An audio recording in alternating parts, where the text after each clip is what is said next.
Welcome to Films and Stuff with your hosts, Pete Mitchell and Ethan Hunt. Pete, welcome back to Films and Stuff. New day, new episode. Hi, Ethan. How are you? Everything is great today, although I know that today we're discussing Moon Knight. Oh, yeah. And usually you and I have the same level of enthusiasm. Not today. Your enthusiasm is a 5. My enthusiasm is a 1. I did not like this last episode. Dun, dun, dun. In fact, let's go one step further. You hated it so much that, do you remember the first thing you said to me was, you said, I think Moon Knight's a skip. It's a skip. It's a skip. The first, if you look at my tracker, Mm-hmm. I have gone from a subscribe to a mooch, and now I downgraded it today to a skip. And I feel that way actually about the episodes. I thought it started pretty interesting, and then it got a little bit artsy. And now, honestly, I just can't follow. And actually, I'm going to ask you to give me a summary of this episode and what you took from it, because I found it was just incomprehensible. All right, so let's do a quick recap. This was, in terms of episodes, this one was really, if you look at it, the way episodes are generally structured, this one was almost exclusively exposition. This was all background, all filling in the blanks. There was no action. It was really digging into the psyche of Mark Spector. And I do say Mark Spector for a good reason. So let's break it down. So we start first with, you're back at the asylum with Arthur Harrow and with Mark Spector. And what you realize is that you're spending either time in the asylum with Arthur Harrow as the clinical psychologist who's taking care of Mark Spector, or you're back on the ship of the dead being ferried to, the field of reeds by the hippo Taweret, right? The hippo god, or the god that's represented as a hippo. So it's flipping back and forth in between, and in that Harrow mindset, or, in that Harrow scene, everyone is doing their best to convince Mark that he's having a psychiatric breakdown, and that everything that, he thinks, or everything that he thinks has happened has been in his mind. And on the boat, what we're getting is that, we have to try to figure out how to get out of death and get back to life and get back to where we were. Right? And so the first major thing that really happens is that and we discussed this last week. I think it was last week or the week before. We see the scene where Stephen and Mark, when they're on the boat, are represented as two separate people, right?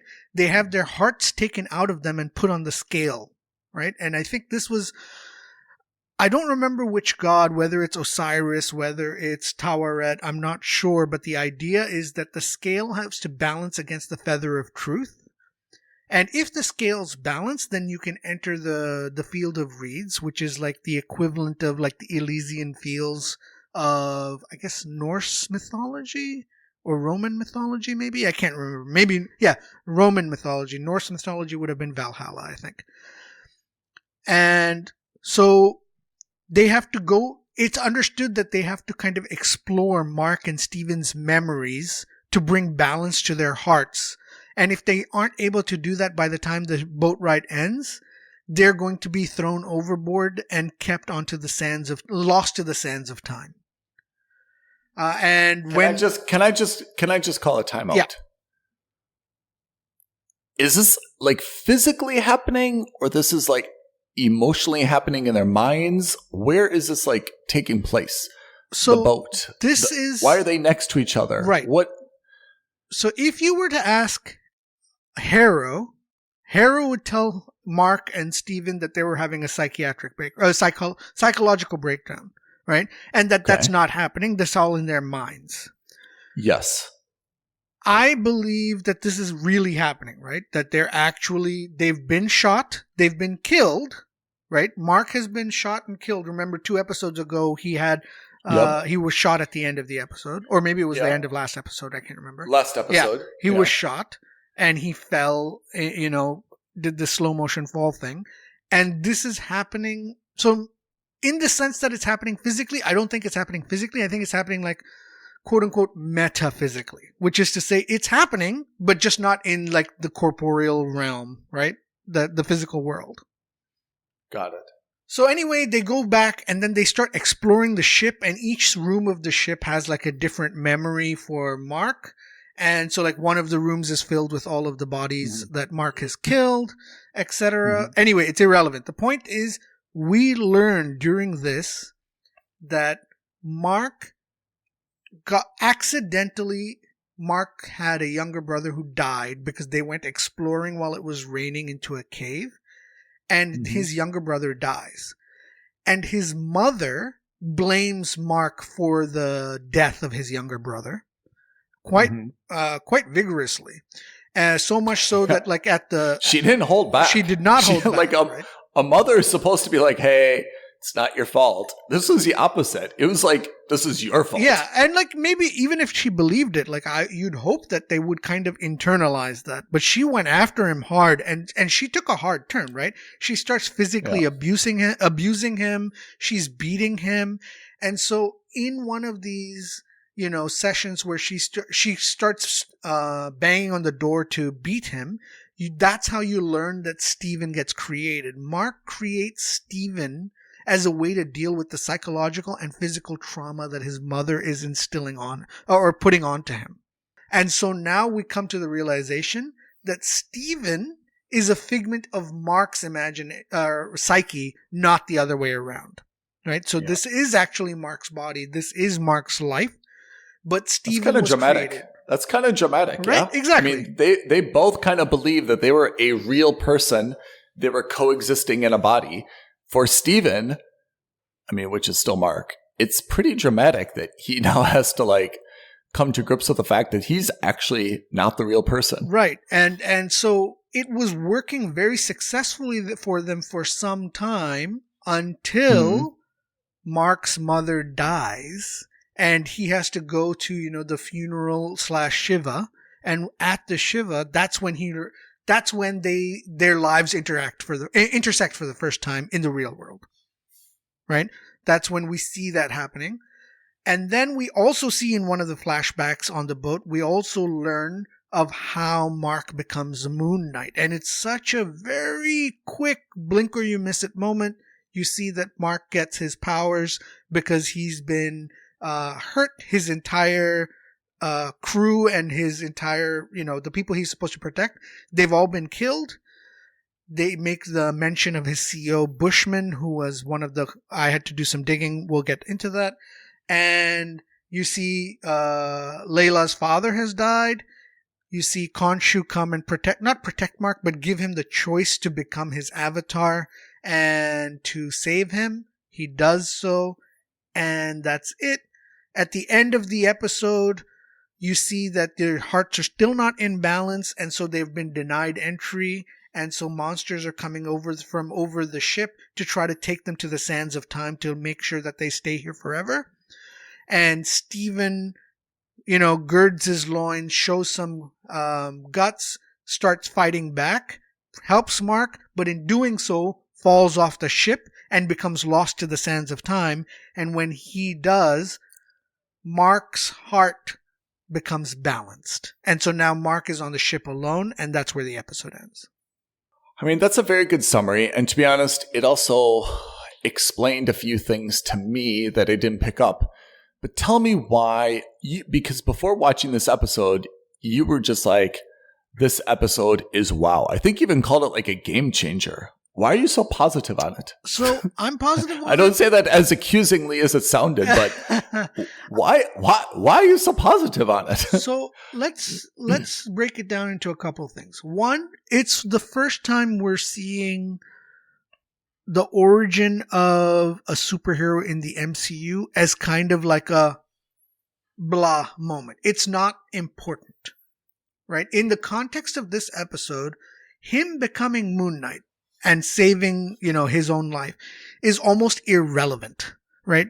And think about all the other superhero origin stories we've seen, whether it's DC, whether it's Marvel, all of them. The origin moment is almost like this, angelic or like this, like deified moment in that, protagonist's, history, right?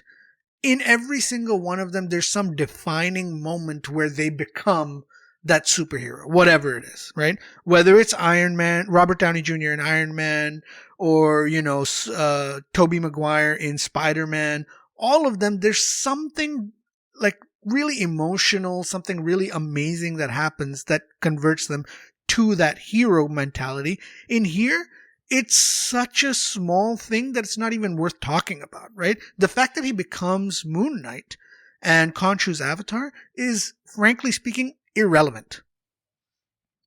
Is it irrelevant? I mean, this is maybe where I have confusion on what I'm supposed to take away. You're saying it's irrelevant because it wasn't like this monumental event. But it's only not a monumental event because they've minimized it, right? Yeah. I mean, any event. I mean, whether it's Tobey Maguire being bitten by the spider, whether it was Iron Man and then when he was locked in the cave and injured, these could all be minimized if you chose to, or they could all be dramatized if you chose to. So here they chose to make it not a big deal. And whether it is a big deal or not a big deal, I guess is up to the interpretation. But the show decided not to focus on that singular event. And that's okay. I respect that. I guess my confusion is when you talk about the exposition that they put in this episode, I found it frustrating that they tried to combine two things. If you're going to show this, balancing of the hearts and, the Steven versus Mark dichotomy and how they, wrangle with this, that's okay. Let's focus on that. But then they should have separated out when Khonshu came and the transformation into Moon Knight. Minimize that. Don't even show it. Or if you show it in a different episode or somewhere else. But it's very difficult, I felt, to get into this episode because I enjoy the mystery, but it just seemed like they were trying to wrap too many things into one episode. I had his childhood. Then I had his current balance between like what's happening with the balancing of the hearts. Then I've got this scene in the psychiatrist's office with Harrow, whether that is or is not true. Then I've got to go back to Khonshu. And I felt like emotionally, I'm just trying to put all these 4 different periods of his being together. And it wasn't really, it wasn't like synergizing for me. Right. I just didn't feel like I was getting into the flow of this, and I was bouncing around too much, and I wasn't able to kind of understand what's happening, and I couldn't enjoy the show because I was always being like thrown somewhere else. Right. It wasn't fun for me. Yeah. The reason I think I really liked it was because you're right. They did minimize it out of choice, not because it was a minimal event. But I think that they did that also because the grand revelation in this episode, right, is the fact that Steven is Mark's, let's say, alter ego by Mark's design, not by Steven's design, right? Yeah. And that Steven exists only so because his mother was abusive and because he blames himself for his brother's death, right? And I think that, so that for me is like, first of all, emotional trauma, emotional depth that I don't think we've seen in many other superhero movies, especially not in the MCU, which, I mean, as much as I love the MCU, I don't think I would be fooling anyone when I say that they create movies with great drama. They don't. That's not what they're really known for. There's certainly some movies where we've seen excellent dramatic efforts, but as a whole, overall, when you look at the MCU, the first thing that comes out to your mind isn't really high drama, right? And when you see, I mean, it is an action franchise, right? I mean, it's based on it's books. a superhero comic genre, right? Yeah. So yes, exactly. Right. No, but then having said that, like if you look in Thor 1, the dynamic between Loki when he finds out he's the adopted son with Thor, like there were really moments of Shakespearean-esque drama there. It was well done. But those moments are few and far in between. You don't get that in all of them. In fact, you get them in almost none of them, right? I mean, Star-Lord and his father's relationship fell a little bit flat. Yeah, right. I think there were moments in there, but I don't know. That's a separate discussion. That's a separate discussion, but if you were Oscar Isaacs, and your agent calls you and says, "Congratulations, Pete." Yeah? MCU, Marvel wants to cast you as Moon Knight. And you're like, I think I kind of know Moon Knight. Let me refer to the comic book. You look at the comic book, you're like, oh, that's so cool. This is great. Yes, I'm going to take this role. You show up to the set day one and you're like, all right, this is a script for episode 1. You're like, oh, this is so exciting. Come back week 2, week 3. And now you get this script. You're like, guys, wait a second. Like, where's the I'm suit? supposed to be like where's the batarang? A superhero, right? Yeah. Like, I've been like training. I got like another 10 kg of muscle. Like I've been watching my diet, but hold on. Now you're saying I'm just like this emotionally distressed dude because my brother died and my mom beat me and I've got this psychopath alter ego. And I'm kind of like, would you be a little bit disappointed in the script and your character? Would you be like, wait a second, I want to be Batman. I want to be Iron Man. Yeah. Like, dude, I want to fight. I'm not sympathetic. Sorry, I am sympathetic to that. Right? I am sympathetic to that. But it's a bait and switch. Yeah, but I also think if you look at someone like Oscar Isaac, who is an excellent actor, right? He is an excellent actor. I think this is something that's in his wheelhouse. I don't think there are many other actors who could pull that off. Let's put it that way. And I think they're playing to his strength, right? Because he's been in a franchise movie in Star Wars, right? So he's got this franchise experience. He's got the physique to be a superhero, right? But now you also have the third element, which is to say, hey, he also has the dramatic acting chops to pull this off, right? And, So Pete, you answered the question correctly, but not my question.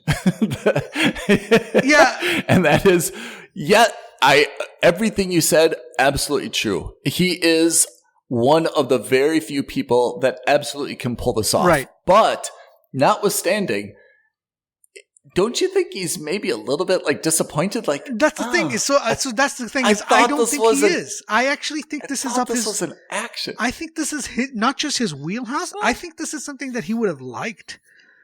All right. Don't get me wrong. Like if you look at his stuff, right? Like his most recent movie I can think of that wasn't a major franchise was The Card Counter. Yeah.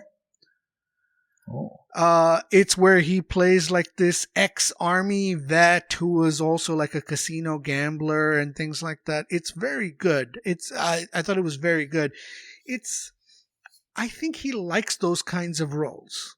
I think he likes the roles which have a little bit of meat and substance on them. And, with all due respect to Star Wars, the sequel trilogy, Poe Dameron was not really anything. I like Poe. I liked him. Don't get me wrong. I thought Poe had no backstory. Poe had no backstory. No great backstory. And then everything they kind of did in terms of the backstory, they tried to shoehorn in that last, in episode 9, where you find out that he could potentially have been a spice runner. Yeah. It was a bit, but superficially flat. But Pete, isn't there something exciting about a character and you don't know how they got there? Like, have we hit the point in TV and movies where everyone has to have this very clearly explain backstory so we understand exactly how they arrived at this point in time and what their motivations are? Isn't there something kind of like, I don't know, like suspenseful or creates curiosity? Or like, how did they get here? How did the Karate Kid become the Karate Kid? How did Poe become Poe? How did Luke Skywalker become Luke Skywalker? How did Iron Man become Iron Man? And now we have to go back and ad nauseum detail, put in perspective how they got here. I think that's also got to do with the fact that this is like a 6-episode TV series versus, a 2.5 hour or 3 hour movie. We wouldn't have seen much of this or any of this if this were a movie. That's true. But 6-episode TV series is not, this is not, again, 6 seasons. This is not 14 episodes. Yeah. It's 6 episodes, 1 season. Is it necessary? Like, isn't there enough Moon Knight to support 6 seasons of action? And I just feel shortchanged by the fact that Moon Knight did a bait and switch on me. And it said, hey, this is a Marvel comic hero. Just kidding. We're going to go into someone's childhood and see how they created a safe space for themselves, which is not a bad story. If that was the standalone story, I might actually be okay with it. I think my frustration is not so much with, it's definitely not the acting or the storytelling or the anything. It's the fact that, wait a second, I'm watching this because I wanted to see Moon Knight. I don't want to see this. Yeah, I know. I get it. Look, I totally get it. I think the way I'm looking at it is the way, which I've said in the past as well. I think Marvel has used these 6 episodes to be Moon Knight's origin so that the next time we see Moon Knight is going to be in the cinema. And then we don't need to do any of this anymore. And then it's going to be popcorn flick, action heavy, some mystery, some, lots of murdering, lots of fighting, lots of kick-ass visual effects. And you no longer have that baggage of how did Moon Knight become Moon Knight? And they can do that in such a way to say, hey, if you have Disney Plus, and you want to learn about how Moon Knight becomes Moon Knight and why he is the way he is, you watch the series. We're not going to spend 15 minutes of our 2-hour movie on any of that. And then if you look at it that way, if they had just thrown him in a movie and done that, 15 minutes isn't enough to justify this, right? You couldn't have given the emotional depth that they've given. That's my feeling, right? And I think that's, for example, what they tried to do with WandaVision and things like that. Hawkeye, I saw more as a closure for Hawkeye and the reintroduction / origin of the new Hawkeye, because obviously they want to keep the character around, but you can't have Jeremy Romanoff. Right, and you can't have Jeremy Renner around forever. Yeah. Right. So yes, and then you also got you get to see Natasha's sister also in there. It's a little bit of just the way I'm looking at Marvel on this is saying, we don't want to spend $200 million and 3 hours of screen time on introducing new characters. We want to spend 3 hours with action. We want, $200 million on pure action blockbuster cinema. We want this to be a summer smash. So let's get all that origin, emotional, whatever crap out of the way on TV. Let's give them the depth and the time to pull that off. And then we move on. That's how I see it. Pete, I have to say, this should have been one of our debate club episodes, because actually you've gotten me to believe in you. That makes a lot of sense. I still don't like the episode, but fair enough, yeah. I have to say that's a very good strategy. And when you explain it that way, which I've totally bought into, it makes me think of Halo and how disappointing Halo is, because then if you would have applied that same strategy to Halo, you could say Halo series is where they should have been doing more backstory, better backstory, showing more origin, and the first season would conclude with kind of the Halo that we know, Right. the Master Chief that we know.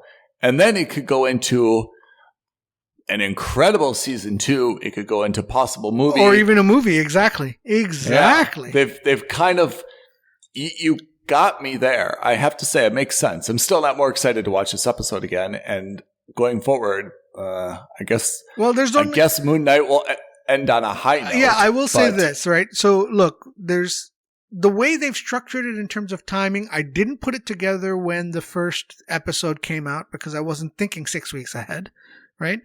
But now we've got one more episode. That episode is likely going to be action heavy, right? I expect to see a hell of a lot more of Moon Knight in there. It has to. It has to. You're absolutely right. There has to be something because, and again, I loved this episode. Honestly, this episode highlighted everything about Oscar Isaac's acting ability. In terms of Moon Knight, whether it was interesting or not is meh. It was fine. I like that you get to see, a lot of the origin of the character. But again, I'm with you on that. I kind of get it. When I watch a Marvel series, I kind of want to see shooting. I want to see action. I want to see, fly-by-wire techniques, whatever it is. But I will say this episode, you really get to see Oscar Isaac, the actor, and act the pants off of anyone in the MCU. Honestly, anyone in the MCU right now. I don't think there's anyone who's better in the MCU as an actor. Whoa. Who's number 2? Who's number 2? Oh, man. Sounds like debate club. Sounds like debate club topic. Yeah, it could be. Could very well be. It's a tough call. It's really a tough call. Like, if you look at the dramatic moments in all of the MCU, I would say this episode 5 is probably my number 1 in the entire MCU. Then, now that the Daredevil sequence is Daredevil and the Netflix Marvel universe has been reintegrated, maybe, there's some in there. Oh, Dr. Octopus versus Spider-Man in Tobey Maguire's Spider-Man 2. There was some great dramatic moments in there as well. Again, the Loki sequences in even Thor 3 and in Thor 1 were excellent. Like, you really get to see a little bit of depth and gravitas to these characters, which we otherwise don't really get. Anyway, so I went off on a tangent there. The point is that what I didn't realize is that next week when episode 6 comes out, it's not just the finale, it also leads up to the opening of Doctor Strange 2. And that cannot be a coincidence. So hold on, let's go through the timeline here. On May 5th, which is a Thursday, Doctor Strange 2 opens. When is the finale of Moon Knight? The Wednesday before. So on the 4th of May. Yes. On Star Wars Day. On May the 4th be with you. Oh, May the 4th be with you. Yeah. So I can't be. Yeah. So okay. I think that, so in terms of timing, look, Disney is very smart. I'm sure, the MCU, they know what they're doing, but that cannot be a coincidence. And this is where maybe, the segment is Pete goes into his conspiracy theory, but I can't help but feel like there's a reason that Moon Knight's... That's a new segment. Pete's conspiracy theory. Yeah. I love it. What is your conspiracy theory here? No, my feeling is that there's no way this is a coincidence that the finale of Moon Knight ends plays out the day before Doctor Strange 2 opens. That's not to say, I don't expect to see Doctor Strange show up miraculously in episode 6 of Moon Knight. But maybe Wanda shows up with her multiverse. Maybe she uses the Darkhold to get him out of this, afterlife in Egypt. Maybe I think we'll find out whether or not that's a coincidence, like you said, based on what happens in that episode. Yeah. So in any case, it's, and if it's not a coincidence, then it's just good timing in the sense that, I expect Moon Knight's going to end on a high. I think we saw it it had its emotional high with episode 5. I expect and anticipate like an action high with episode 6 and the finale. And in whichever case, I feel like my emotions are going to be relatively high going into it and coming out of it, which will be perfect for Doctor Strange 2, which I will see on Thursday morning. Can I ask you, in terms of a character, Moon Knight is a new Marvel character, or a newer Marvel character. Mm-hmm. How compelling is he to you? I mean, are you like, okay, the show's great, Isaacs is great. Are you like, hey, I think Moon Knight is amazing, or are you like, well, okay. Okay, so as a superhero, meh. As an actual superhero, meh. But as Mark Spector, as the concept of the superhero, I'm very high on it. Because if you think about it, so we've got the Norse gods represented with Thor and his series, right? And then if you look at all the different superheroes, and even forget the superheroes, even if you look at, video games, if you look at other stories, like, you have God of War with Sony, and they've got, again, a focus on the Norse mythology there. And then you've got, Ubisoft's Assassin's Creed series, which kind of goes into a little bit of the, lately has gone a little bit into the mythology, maybe not the mythology necessarily of the Mediterranean per se, but nothing, and a little bit with, I guess, with Origins, a little bit with the Greek, but you didn't really see much of that. This show, I think, is one of the first ones to really dive deep on the religious mythos and the mythology of Egyptian superheroes. And it's so different, or it's so unique, maybe not super different, but at least very unique. And I love the way they've been depicted, right? Like, I really like Khonshu's art design. I really like this concept of the Field of Reeds and Ta'aret and, this boat going across this, like, desert of sand where they kind of have to balance their hearts.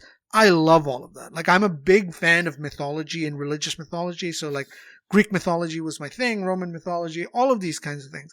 It's rare to see something come out of the Middle East in Western culture or in Western media. So for me, I like that. Again, on paper, conceptually, it's a lot more about, balance and representation. I'm a fan of that. So I'm extraordinarily with you on that. I agree that it's good to get away from the interplanetary characters. It's good to get away from some of those concepts. And I think that, Egyptian mythology is really captivating to everybody. But saying that, I wish that they would have just focused on the Egyptian mythology.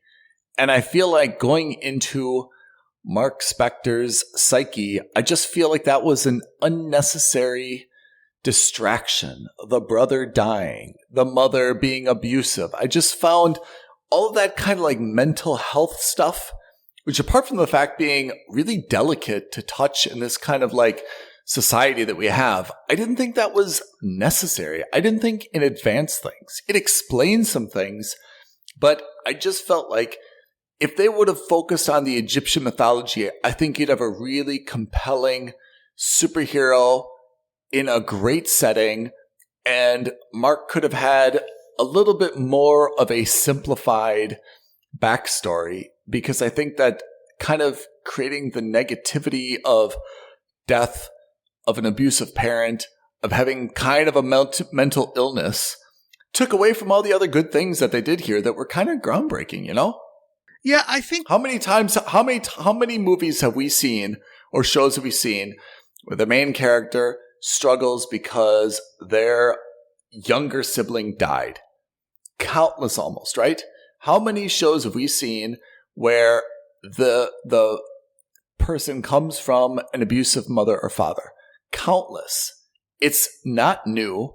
It's not necessary. It's really negative, to be honest. And I really wish they would have cut that out, because the rest is so good. So when you have this other stuff, it just kind of was noise that drowned out, for me, the better elements, So let me flip it on its head, right? So I don't disagree with you, but let me tell you why I do disagree with you. Okay. So there's two facets to this Mark Spector story, right?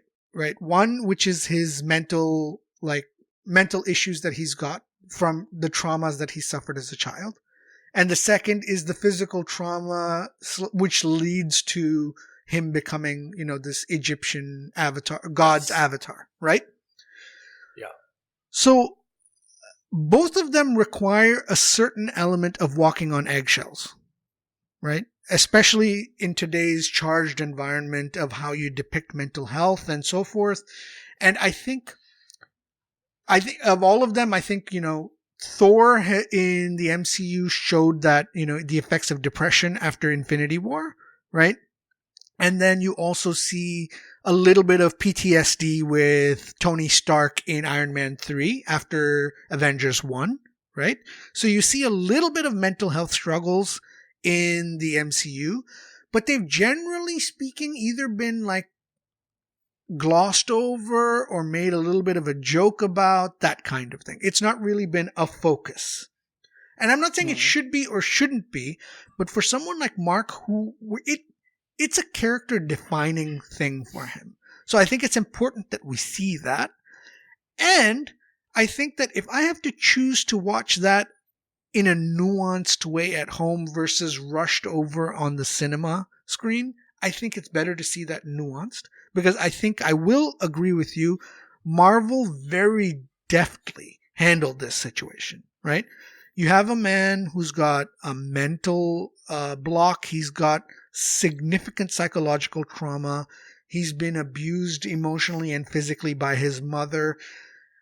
While conceptually that may not be anything very new, it's rare for a superhero, and it's unheard of. It's rare for the protagonist, and it's almost unheard of in the Marvel universe, right? So we get to see a little bit of that, and I think, and maybe I say I hope we see more of what you're saying, where we see, the mythological side of that. I think that's more compelling to see on the big screen than it is on the screen at home.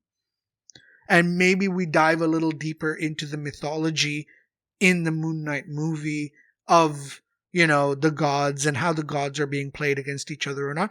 And hey, maybe we still got one more episode. Maybe we see a lot more of that in this next episode, because obviously somehow Khonshu has to be involved. Somehow Amit has to be involved. Somehow all the other gods have to come into play to prevent Amit from taking over, right? So this is a good, I guess probably segue into the issue that I want to see wrapped up here in the last episode, which is, the mission, if you will, of this series was Khonshu was trying to stop, the resurrection of Amit, right? Mm-hmm. So let's assume that this is successful, right? All right, problem solved. Amit's gone. Harrow is gone. What is then the purpose of Khonshu kind of going forward? What is the role of Dark Knight going forward? They're not really a Batman vigilante. They're not a Superman, I'm going to save the world. They're not a Avengers, hey, we're here to, protect Earth from all these existential threats. What is Khonshu then? What is Mark? What is their role then as a superhero going forward? I think it is a little bit like Batman. I know you kind of said no to that, but I actually think it is him then not patrolling the streets like Batman does, because Batman does it on a very small scale, right? He only does it in Gotham. Yeah. I think Khonshu's role continues, which is to say, hey, I need someone to be my avatar on Earth and to mete out justice on those people who are wrongdoers and evildoers, right? Whereas Amit is saying, I'm going to judge you before you commit any So it's sins. the post-judgment bad guys. Right. I think that this is I think that continues. And I don't think that has anything to do with Amit being there or not. I think Khonshu and Amit, two sides of the same coin, right? And I think that regardless of whether Amit is a problem or not, even, let's say he's been doing this for hundreds of years and Amit's not been around for hundreds of years, I imagine that Khonshu was still doing the same thing. I think he was still finding avatars to go out for him and go get bad guys. That's where I see Khonshu at the moment. That's where I see him after this because, and again, assuming there's a tie-in with Doctor Strange, maybe Khonshu loses, right? Maybe Mark loses and, Doctor Strange and Wanda and whoever else it is there to kind of help them at the end of the episode, which maybe sets up the movie or maybe sets up the second season, whatever it is. Oscar Isaacs is only signed up for one season, right? He's only done 6 episodes and that's it. Let's put some odds. The odds of the last episode coming on Wednesday in 2 days, the odds that Doctor Strange shows up in this last episode, what do you think? Doctor Strange character or Doctor Strange himself? Yeah.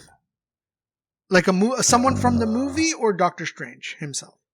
Oh, Doctor Strange himself. Okay, so those I think odds are low. I'd say 20% max. Maybe even less. I'd say 10%. If it was someone else from Doctor Strange movie, who would it be? It could either be Wanda. It could be Wanda. No. It could also be the third star. Yeah. The third star who they're introducing, the new character. Oh. I will tell you in a second. Let me fire up IMDb. Marvel.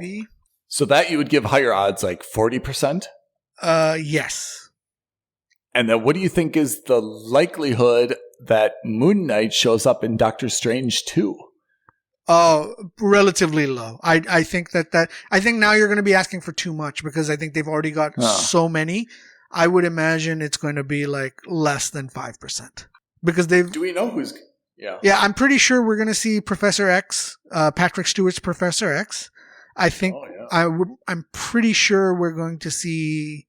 Well, I'm not pretty sure. I'm very hopeful we're going to see Ryan Reynolds' Deadpool. I just don't see. Spider-Man's going to be in it? I don't think Spider-Man's going to be in it. Huh. Okay, so Doctor Strange 2, America Chavez. America Chavez is the third character that I think is going to be in there. She's going to be introduced. She's also supposed to be someone who can teleport between multiverses, I guess. Yeah. So I think that the odds that someone from the MCU coming in at the end of episode 6, I'd say is somewhere between 60 and 80%. Let's go 70%. That's how high I think it is. I think it's more likely that someone from the MCU comes in. Someone from the Doctor Strange movie, I imagine, is around 40%. Doctor Strange himself, I imagine, is around 10%. The flip side, I don't expect to see Moon Knight in any of Doctor Strange's things. All right, we'll find out. So, should we do a breakdown of the final episode when it happens this week? Yes, and maybe your ratings go from a skip to a subscribe. Not to a subscribe, but certainly to a mooch. Yeah, I understand you're at a skip now. I fully I fully understand it, and I appreciate where you're coming from.